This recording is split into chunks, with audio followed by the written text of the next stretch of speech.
Let's wait for this to kick in.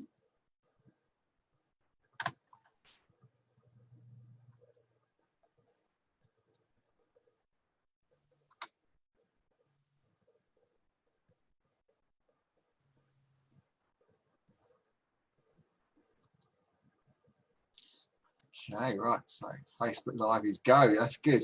Good start. Okay, so good afternoon, everybody, and welcome to Friday's edition of Lunch and Learn from Together Network. Again, as usual, sponsored by Dragon Coworking, with Clockwork Moggy and JK Online. I'm sure you know I'm going to say that straight away now. So happy Friday, everybody. Welcome along. It's great to see you. I hope it's nice and sunny where you are. It's nice to see some sun after all that heavy torrential rain we've had the last couple of days. Going into the weekend, so I hope you've all got some really exciting things planned, probably around Zoom, like I have, Zoom quizzes, Zoom catch-ups. Where would we be without Zoom? I think we're all getting a bit zoomed out now, but it's Friday, so we're looking forward to the weekend. So today's guest, I'm really looking forward to hearing about what she's got to say. So today's guest is Gemma. So hi, Gemma. Hello. Hi, how you doing? You okay? Yeah, I'm very well, thank you. Good, good. So Gemma's the founder of Orchard Employment Law. She's also a keynote speaker.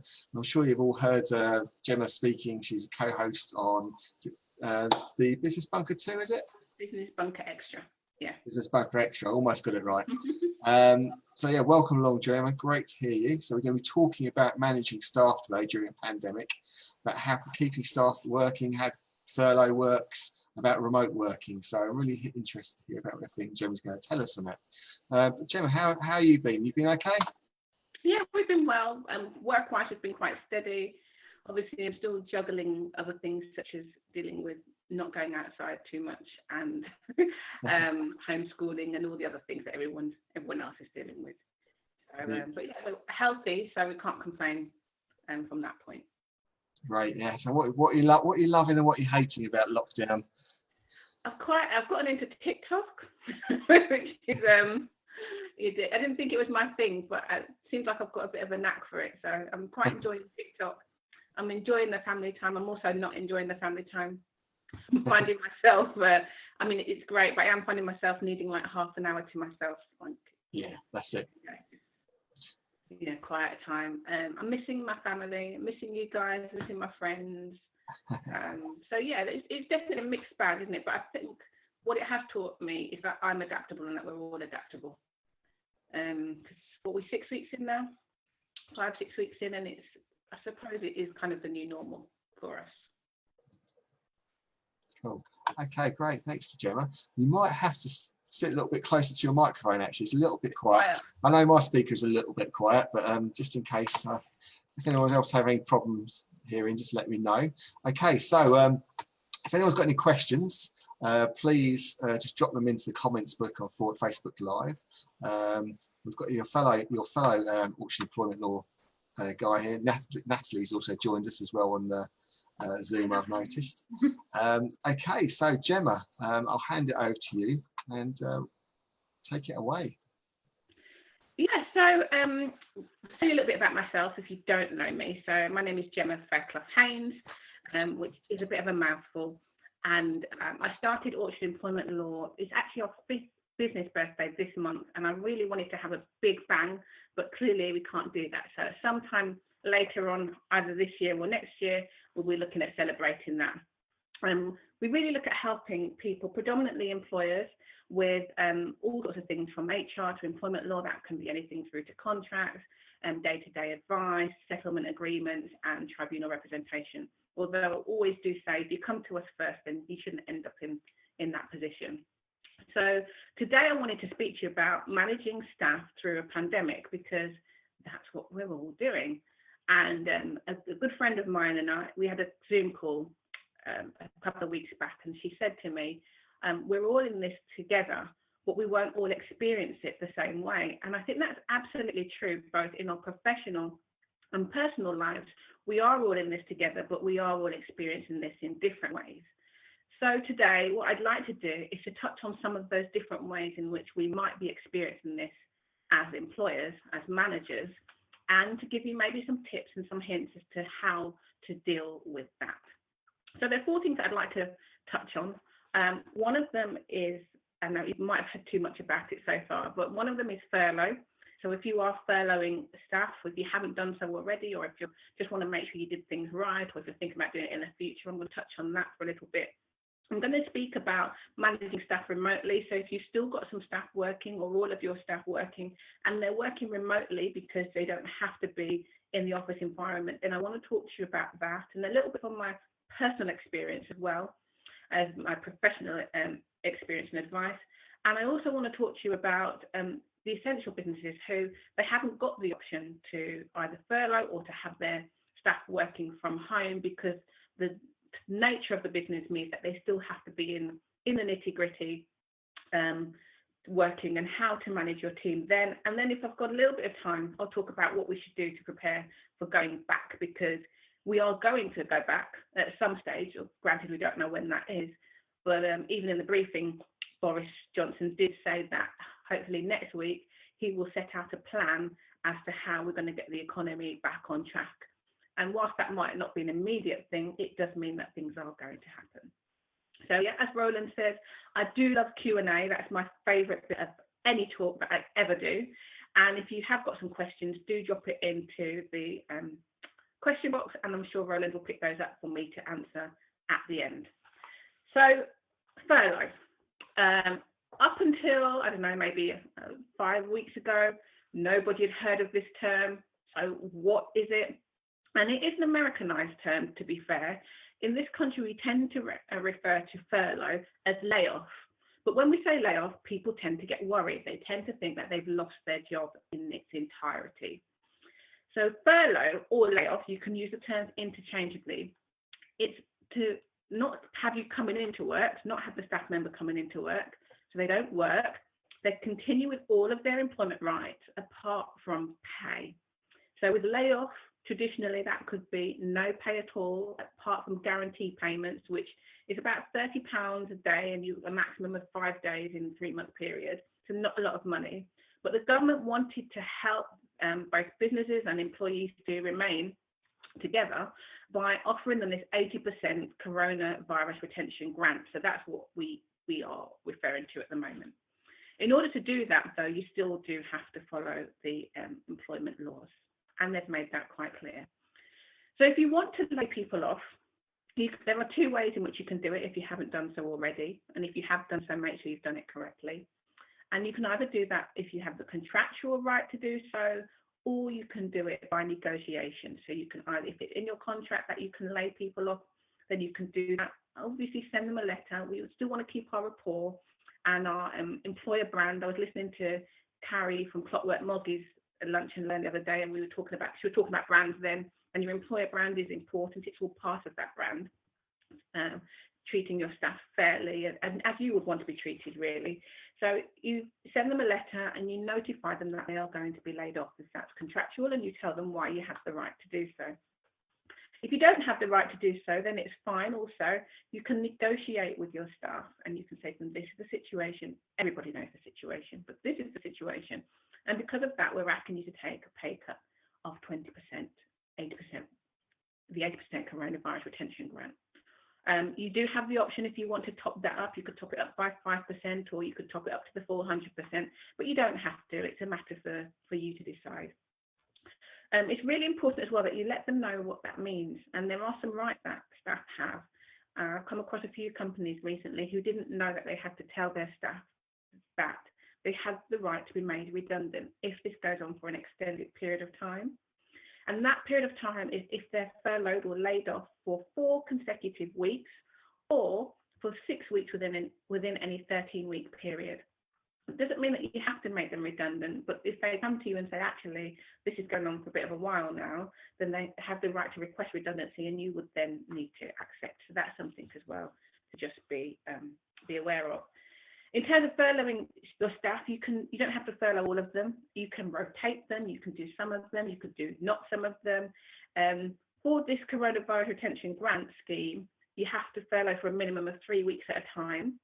And I would say that when you're selecting who it is that you're going to furlough, make sure that it's fair and you've got a process, so it doesn't look like you just, I don't know, picking on the pregnant ladies, or picking on the men, or whatever it is. Just make sure you've got a system which you can show that it's obviously because these skills are used, or you're going to rotate it at a later stage.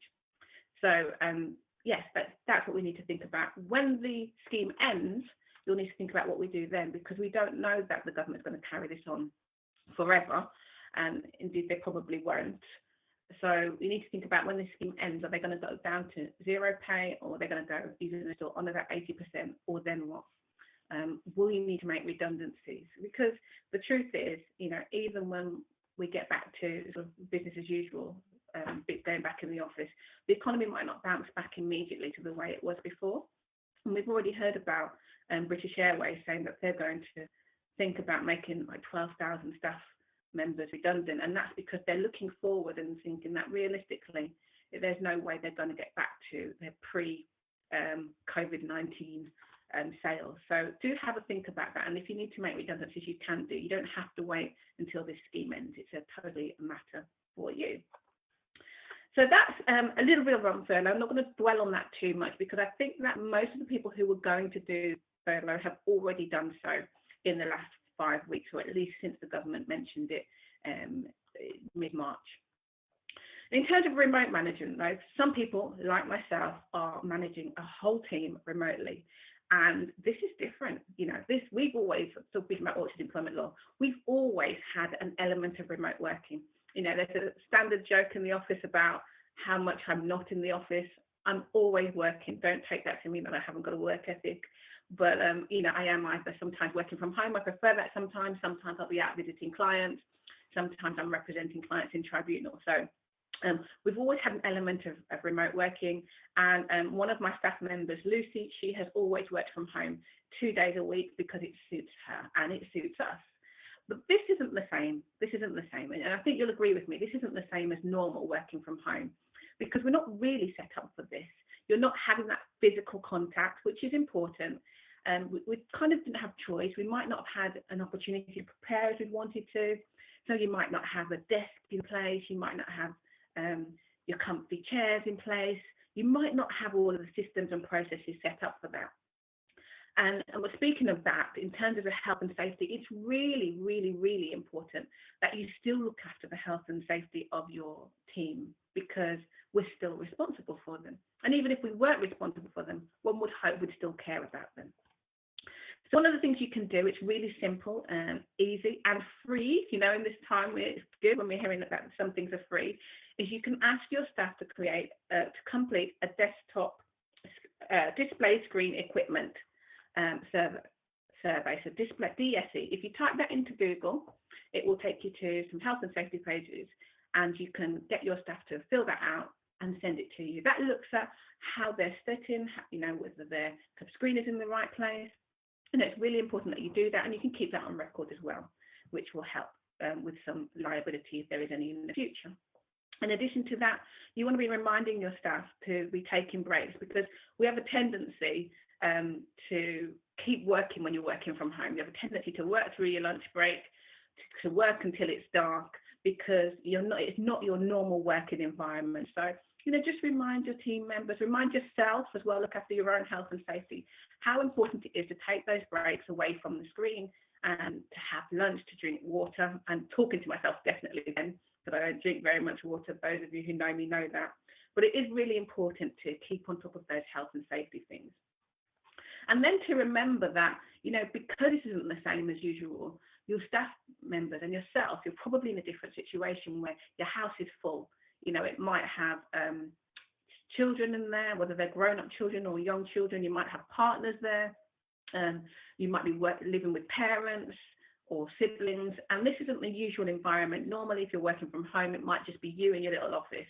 And I kind of just want us to cast our mind back to, there was a news anchor who was on TV, I think it was a year ago or maybe the year before, and he had his 2 little children come in, and his wife had to scramble them off the floor and really just pull them back out of the screen. And that's basically what reality is like at the moment. That is what we're dealing with, especially if they've got little ones. They are literally scrambling them away.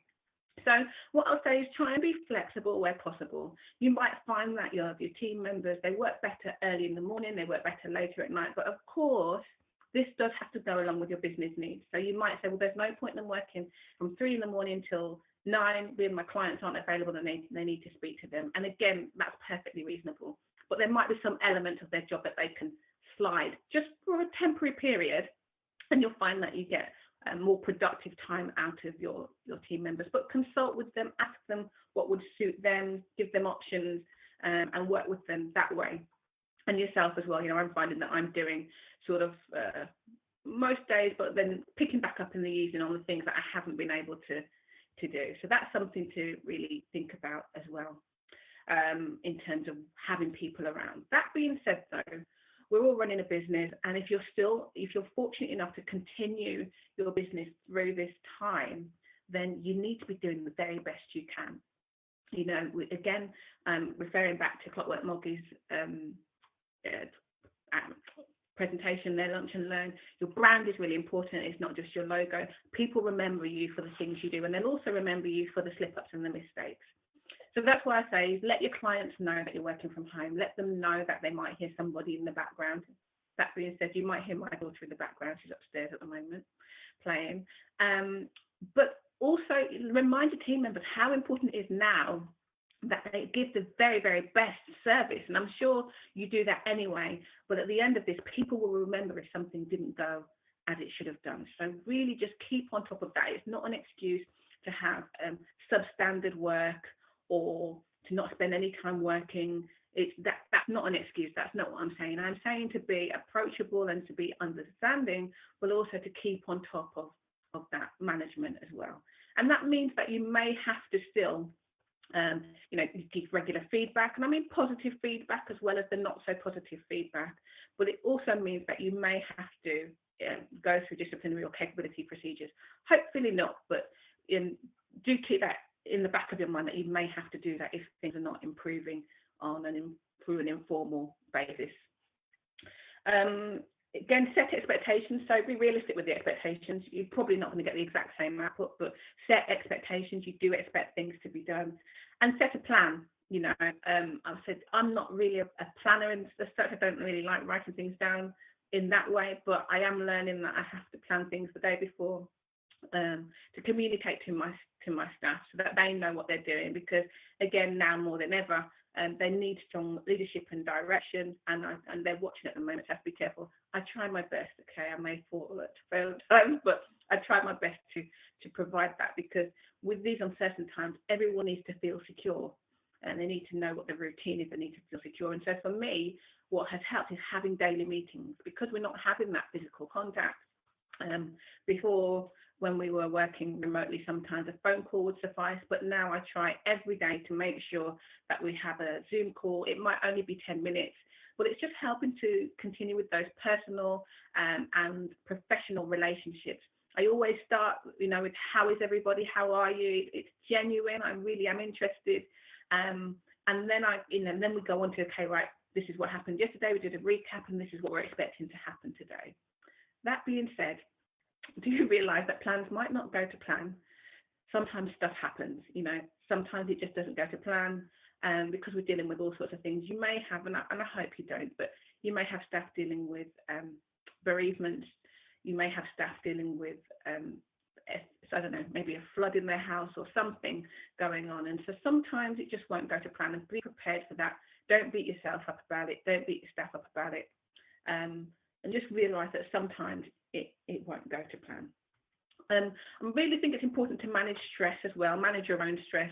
NHS website actually has some really good tips on how to manage stress levels of yourself and your team. So there are lots of free resources out there. I also know there are lots of people that are providing information on managing stress. I know that on this network in the evenings, they have Ali on sometimes, who will do like a down, I don't know what you call it, but it's kind of a come down at the end of the day to manage that stress. So really do take good care of yourself, and remind your teams to take good care of themselves. And so that's kind of my tips for managing people remotely in the main, and to be aware that, you know, if things aren't working, just change it. If it's not working a certain way, change it. It's probably going to suit you better in the long run. So what about if you're continuing business as usual? So there are some essential businesses where, if you own a shop, or you're doing domiciliary care, or you're a GP practice, then there's just no way that you're going to be able to do that remotely. That being said, I did have a doctor telephone appointment recently. But in general, they're going to need to come in, they're going to need to work. And what I'm finding happening with some of my clients is they're dealing with anxiety and stress of their team members, particularly if somebody within the business, and that could be a staff member, or it could be a service user or a client, has had COVID symptoms or has been diagnosed with COVID. And it's managing and understanding that there are going to be, I knew that would happen. Sorry, 1 second. I switched it off. I actually said at the beginning of the call, my house phone never rings. And I thought I'd switched it off, but there are 2 switches. So there are going to be, there may be situations where people are working with either a colleague, or they've been in close proximity with a colleague or a service user who's been having symptoms. And so your staff might be thinking, I don't want to come to work. I'm worried. I've got my family to think about. I've got myself to think about. What do I do? I don't want to come to work. And you need to manage that. I would say, keep on top of the briefings, what the current advice is. At the moment, the advice isn't to wear masks, but if that changes, then keep on top of that. We'll also realise that we need to start getting those equipment in now, because it might be that when and if that advice comes to the forefront, then it'll be difficult to get those PPEs that we need. If they're dealing with vulnerable people, like in a care home, for instance, they'll be wearing PPE anyway, or at least we'd hope so. Do keep on top of the advice from Public Health England. Their website is actually very helpful, and they've got a helpline as well. So if something happens, this happened with one of my clients about a month ago. Somebody had suspected COVID, and the staff were saying, we want the place to be shut for a deep clean. But that wasn't the guidance of Public Health England at the time. The guidance was you have a deep clean if there's a confirmed case. And I think that when you can kind of put that other authority behind what you're saying to your team members and showing them that, you're researching it, you care about them, you're continuing to talk to them, you're continuing to do the very best for them, that will help to quell things. Again, have a contingency plan in place. Because of what we're dealing with, they might not be able to come to work one day. They might be dealing with sick children, a sick partner, they might be self-isolating, something might happen, the boiler might break. I mean, it's kind of summerish, so we hope that's not too much of a thing. But have a contingency plan in place so that if your team aren't able to get to work, you can still manage that. And, we'd hope that you'd have one anyway, but now, again, is the time to really hone in on that contingency plan with them as well. And make sure that you're doing all the things that you can do. So you've got a policy, or at least a plan in place as to how they can maintain social distancing where possible. It's not always possible. If you're looking after people, if you're a child care provider and you're looking after key worker children, then you may need to touch those children, you may need to get in close proximity with them, but make sure that you've got, obviously, the running water, you've got your hand gels and sanitizing, gels, etc. And just keep reminding your staff that you're here for them and you're going through it with them. And be an ear. I think that's a bit that sometimes we forget, because we're all dealing with our own stress levels and management and spinning several plates, but make sure that you're there and you let your staff know that if they need to talk to you, either confidentially or not, that they can do. And make sure not just that you say that, but you've actually given them the tools to do so. So you've given them a contact number or an email address or something so that they can get hold of you should they need to. So managing, if you're trying to keep business as usual, I mean, it's not really usual, and you're taking on extra staff as well, make sure that just because we're in this uncertain time and you might be desperate, make sure you're still doing things properly, you're still getting your contracts in place, you're still trying to do an induction where possible, buddying them up with people so that you're keeping, again, those relationships going and integrating them into the business properly, both what's best for them and what's best for you as well. And then finally, as I said, we need to start thinking about what will happen when the lockdown is lifted. And, my personal view is that it'll probably be lifted gradually, that's probably the best thing to do. But we still need to think about what will happen then.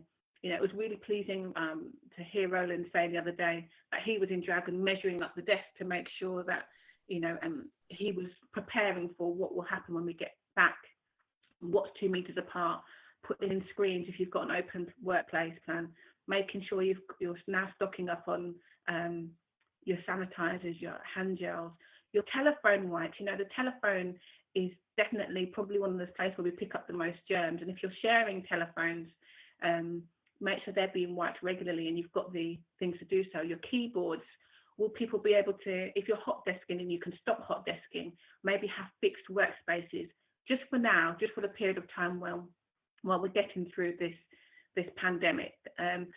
And I think those things, if you can, again, don't just do these things, but explain and share and communicate and consult with your staff, tell them what you're doing. It just makes things go a little bit easier. So yeah, I've packed a lot in a short space of time. I do talk at 1 million words per minute. That's the Milland in me. So yeah, back to you, Roland. Brilliant. Thanks so much. Can you hear me, Gemma? Yes. Brilliant. That's all right. I had to change microphones halfway through that, so I was just double checking. I'm not talking to myself. That's really interesting, Gemma. Thanks very much for that. There's quite a few interesting really points there. I mean, I think number one, I think people watching this would be like, right, what have I got to do to comply with the law? I've got to be safe as an employer, to actually make sure I'm not breaking any laws. But actually, it's a lot of it's about being human, isn't it? And actually talking to employees, and actually just being there and actually saying to them, look, if you've got a problem, come and speak to me. And being communicating as well about, you know, just constantly being there, making sure they're okay. And it's, I mean, I assume some employers are probably just literally shut up, not spoken to any of their employees at all. But if we're constantly sort of telling people about what's happening and about what's going to happen when they go back, that's got to be better, isn't it? Absolutely. And even if your team are on furlough, okay, they can't do any work, but still communicate with them regularly. You know, how are you doing? How's the family? How's the dog? How's the cat? You know, we still, you know, really value you. We're sorry that we're still in this situation. I'll update you again in a couple of weeks' time. It's really important. Yeah, definitely. It's almost an opportunity to sort of build your staff morale. You know, you get that whole, we're actually all in this together. You know, so the management, the owners of the business, you know, they could be, as long as they're constantly updating people what's going on, you know, saying, look, we're doing this, we can't wait to get back to work. You know, it's so it's almost an opportunity to actually almost build the actual community within the business, isn't it? Yeah, absolutely. Definitely. As well, health and safety wise, I mean, what responsibilities do employers actually have for their employees? So things we mentioned like desktop assessments. If an employee does a desktop assessment and says, well, actually, I'm working on my laptop, I'm sitting on my bed, my back's killing me, what responsibilities does an employer actually have for that? Exactly, we should be providing equipment, and whether that be a stand to lift the laptop up so that they're not so hunched over, or if you can provide a chair where possible, if you can provide even just guidance. So if you can't get the equipment, because again, it's a really unusual time, ordinarily you'd make sure you have that equipment in place first, but sometimes you can't get the equipment. I know that I tried at one stage to get a laptop for Natalie, and because everybody had this mass almost stockpiling laptops after toilet roll, that was kind of the next thing for businesses. It was really difficult to find a laptop, but if you're not able to do something, then there might be something else you can do to help with that. So you might just give them some pointers as how to sit properly. Some people use an ironing board to help with the adjusting of a desk, and that sounds really bizarre, but it's quite a common thing, because if you're working off a kitchen table, that's a set height. But at least if you're working off an ironing board, you can kind of lift it up and push it down. That's all I do with ironing boards, by the way. I don't iron. I just Me too. Yeah. But you still do totally have responsibility. And if they say they've got aches and pains, remind them to go to the doctor and let you know what the doctor or the physiotherapist has said. Yeah, definitely. I think it's going to be quite a few people going to chiropractors and things after this. Yeah, I think that's one business that'll be doing quite well at the end of this. We'll be desperate to get back cracked. Okay. I mean, sort of on that same sort of line as well. I mean, what responsibility do employers have for an employee that say perhaps has had to upgrade their internet connection, you know, because it couldn't cope with the work, you know, do employees, do they have to make a financial contribution towards that, or they don't have to make a financial contribution? There is a home allowance available, and I think, quote me, it's about £6 or £8 a month, which employees can claim. They can either claim that there's a form through the government, or they can ask their employer for it if they want. It's not a lot, but it's something that we can use, because that's the, I mean, when I said about things not working as to plan, with lots of people on the internet, even if you're in the house by yourself, because there are more people at home, some people have said that their internet is just slower because all their neighbours are using. I don't really understand how it works. I'm not IT savvy that way, but they're all on the same kind of network, I guess, and so that is slowing things down.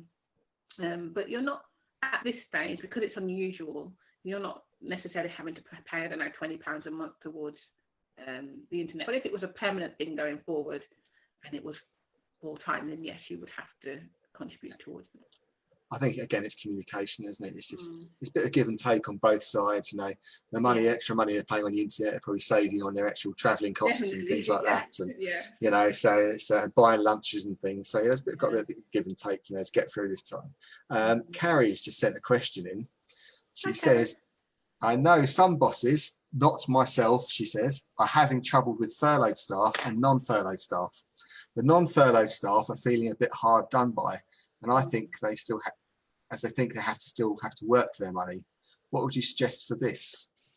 Do you think employers should have to pay more towards the ones still working, picking up the slack? Basically she's saying, you know, the furloughed staff are sitting at home on their backside getting 80% of their wages, when the actual staff that aren't furloughed are actually still working for their money. You know, do you think the employers should actually pay them a little bit more to say thank you? Well, I mean, if they could do so, that would be ideal. But the truth of the matter is, if they've had to furlough staff, it's probably because there's a downturn in business. Nobody, you know, even though it might not be your money, it might be government money, nobody wants to furlough staff. It's not something that they go, oh, I can do this. It's kind of like, you know, I haven't got enough work. What do I do? Because it does affect, you know, even if you're working with part of a team, you know, if someone's been on holiday for a really long time, that still puts a strain on yourself and the rest of the people that are still working. So it's not usually out of choice. But what I would say, if you're able to, and they all have the same skill set, is rotate them. 3 weeks on, 3 weeks off, 1 month on, 1 month off, to try and make it feel a little bit fairer. I've got one of my clients, they're a manufacturer, and that's exactly what they're doing. They're furloughed 50% of the team, and every month, every 4 weeks, they're going to switch it back so that everybody gets a fair, if that's possible. Sometimes it's not possible because it might be based on your skill set. And it might be that you want to do a bit of a bonus for those that continue, maybe at the end of the year or when things pick up, or a little thank you gift, or cake. Cake. Funny you should say that. Zoe Cairns has just actually sent in saying we've taken a little gift round to rewarding our staff, and just put a little cake emoji. So I imagine it's cake. Very nice. Cake always works. Yeah, that's it. It doesn't have to be financial, does it? You know, you can say thank you to your staff in lots of different ways. You know, just even by saying thank you to some of your staff is probably a good start for a lot of employers. People just like to feel appreciated. You know, think about yourself. It's nice to feel appreciated. So yeah, do say thank you to them. Yeah, definitely. I mean, it's I know a few people that are actually furloughing staff, but actually bringing them back, rotating them. So that everybody's still being involved, and again, so they don't actually get accused of favouring some. And because I think some furlough staff are seeing it as a massive extra bit of holiday. Yeah. Which and they're seeing their friends pictures of them sitting in the back garden with a can of beer and they're at work. So I can imagine that could cause a bit of upset, as you imagine. But and that's again why I say be transparent about your selection criteria, because rotating is a great idea if you can do it, but it might be that the people that you furloughed don't have that particular skill set which is required for the business. They might not be working with a particular client, or they might not be able to do a certain thing.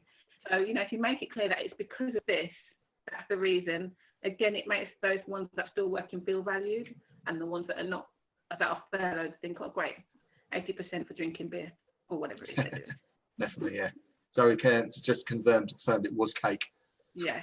Yeah, Zoe's really great like that. You know, I think she's always thinking about her staff, and obviously she doesn't have to send cake around there, but she's gone out of her way to do that. And it's key. It's those little things that just help.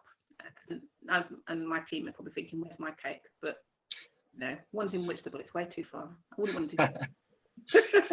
That's it. It's the little things, isn't it? They just keep everyone motivated and just gets your staff to actually put in that extra effort. You know, just because they remember that cake. You know, back to cake then. They remember that cake. They remember the things you've done for them. So yeah, you're definitely right. It's those extra little things. Going back to work, we talked a little bit about that as well. About employers should really start thinking now about actually we're going to be returning to work, hopefully sooner rather than later. You know, what do I have to put in place for my staff? About what, you know, health and safety wise, you know, what I'm going to have to put in screens, am I going to have to put in hand wash stations, what signage, what am I going to have to do? You mentioned, I think it was Health England's website. Public Health England, yeah. Public Health England, yes. Yeah, so people should really start thinking about that now, shouldn't they? About what they've got to do. Start thinking about that now. Have a look at, because the guidance that they've got now for those businesses that can't work from home will probably be similar guidance for when we do go back. So have a look, and they say where possible, because social distancing isn't always possible. If I think about even our office, my office, it's quite small for the amount of people in there. I don't think it'll be 2 meters between myself and Natalie. So we already started to think, well, what can we do to, you know, and sometimes there's nothing you can do, but at least if you've thought about it and you communicate it, then it shows rather than you just don't care. So have a look at Public Health England, see what they suggest. Keep looking at it because they're always updating it. So maybe have a look once a week. See what they suggest, but start getting in the hand gels, the washes, the telephone wipes. Start getting them in now because we know for sure we're going to need those. If you've got space and you can spread out, start, you know, maybe go into the office one day and have a measure, see how you can move things over, but without losing that community feel, because you've probably got things in a certain way because it works. So it's how do you kind of balance that feeling together whilst putting in screens and not feeling totally shut off, like you're just looking at a screen all day. So yeah, you probably thought about that, I'm sure, Roland. Yes, I have been. It's been keeping me up all that night, thinking how do we do this, and then thinking how do we going to get people in coffee to make. Most importantly, to make that cup of coffee. How are we going to get this to keep social distancing there? And you know, we're going to have to set up literally it's going to be one person in the kitchen at a time sort of rule. You know, things for like lunch. You know, if you want to put your lunch in the microwave, it's going to have to be like a one person at a time. We're going to have some sort of rota, those sort of things. So it's one of those things. You try not to overthink it and overcomplicate it, but you know, everyone's got to start thinking about it. You've got to think. I mean, one of the things that you did do before we broke down was because we have a biscuit tin, and you put in individually packaged biscuits, and just things like that help rather than, you know, everyone putting their hand in the jar.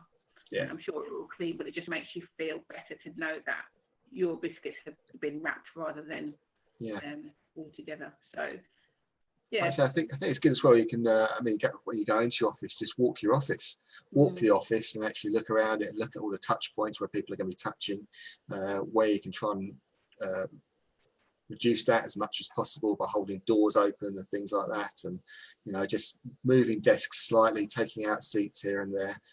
Just walk the office and have a look. I mean, there's going to be, I think, more and more actually when we actually get these dates that we can actually go back. I think there'll be more and more information on forums and things like that. And I'm part of quite a few co-working forums, and in the States they've had things issued to them already. For each state's got its different bits of advice, but they've actually started putting forward. And one of the interesting things is they're making every business has to keep a really strict register of exactly who was in what day, and actually at what times and things like this. So going forward, when they actually have to trace people, when hopefully the virus is actually reduced, they're looking to actually trace and track people. So if somebody's sick in the workplace, they need to know exactly who was in at what time with them, so they can actually trace them. So there's things like that which potentially may be coming our way as well. But they're all good things. I mean, the things we do, again, we want to comply with regulations and the laws, but it's got to be good for our employees as well, isn't it? Yeah. It's got to actually put their mind at rest, and again, for their anxiety. You know, people people's anxiety has gone off the scale, isn't it? You know, and I think people that didn't even know they had a bit of anxiety in them have actually sort of now started feeling a bit anxious. So when we go back to work, we're putting all these things in place and actually starting communicating it and asking staff now has got to be important. So when they come back to actually feel safe in the workplace. Yeah. Yeah, it's really, really important, because otherwise, and you know, mental health is just as important as physical health. And I think when we come back, we're going to see heightened poor mental health because of everything that we're all going through. So yeah, you're right. It's absolutely important. Just on that subject of other things that people can do with regards to helping with social distancing. And it depends on the business, and again, if it meets your business needs. But the other thing might be shift patterns. So you haven't got so many people in the office at the same time, or office or the factory or whatever it is you're working in. That's another thing that you might want to consider. Or maybe keeping some people working from home some days if they don't mind. You know, it might be that some people work from home some days and some people come in and they come in other days, just to try and make sure you haven't got everybody in the same space at the same time. Yeah, definitely. I mean, going forward, do you see that more people are actually, now that employers have actually had to fork out some money and work out how to get their employees flexible working, do you think more people are going to let their staff do it? Yeah, I mean, I think some of them will do it because they haven't got the choice in terms of, you know, I know that some businesses have had to give up their office. They loved having it, but actually it's an expense. With a downturn in business, they had to let that go. And it's probably going to take them a little while to build that revenue back up in order to justify having that space. Some, you know, when you say, oh, it can't be done, and then they go, well, we'll be doing it for 6 weeks, 8 weeks. Oh, hello. Yes, I think some employers will go, well, actually, yeah, you've got a fair point, and it did work out. We'll let you work from home. But all things have to be judged on an individual basis, I think. You know, yes, have a policy, but some people are not good at working from home. That's the truth, you know. And if you're honest with yourself, you might be one of those people that is better in the office. And there is an element of social contact, which I always think is really important. You know, even before I started Orchard, I worked from home for 5 years, but I never really felt like part of a team, even though I worked for the business for so long. And we had, I don't know, like quarterly meetings all together, but I always felt like it was an us and them that worked in the office. So it's, you know, trying to balance that. Whilst home working and flexible working is great, sometimes it can be quite isolating. It's those little conversations that you have, you know, over toast. That's it. Absolutely, yeah. I mean, for employers, I mean, if they've suddenly had their eyes opened and then they think this is amazing, right, let's sell the office, let's just all work remotely. Is that something they can just enforce on their employees, or do they have to, is there a process again? Everything should be done through consultation. Yes, if you have a buy-in, then it's good, and it also depends on what's in the contract. But, you know, even before this, I know that somebody I know worked for a large charity, and the charity started to sell off their offices. And after a consultation of 30 days, everybody had to work from home. So it's not something that's new, but I do think more and more people will be doing it. So the answer to that question is yes, but don't just spring it on your staff members. Do it properly through consultation. Definitely. Okay. You can always get them co-working membership sometime in the future. That's what I say. Brilliant. Excellent. Thank you very much for that, Gemma. Really appreciate that. Any other points you'd like to make or go over today, Gemma? Not as such. I mean, if people have got questions or they want to contact me, they can do.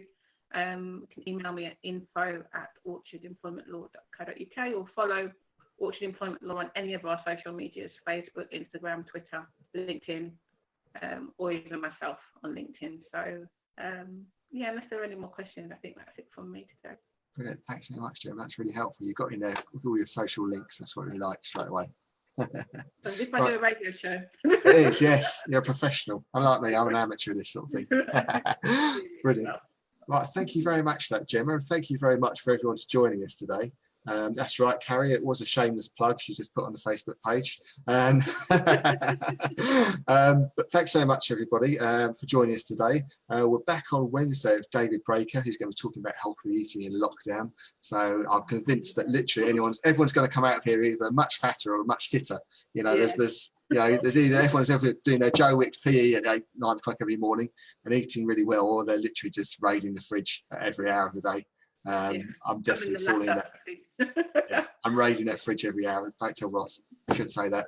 Anyway, thanks very much for everybody joining us today. Have a lovely weekend, and we shall see you all next week.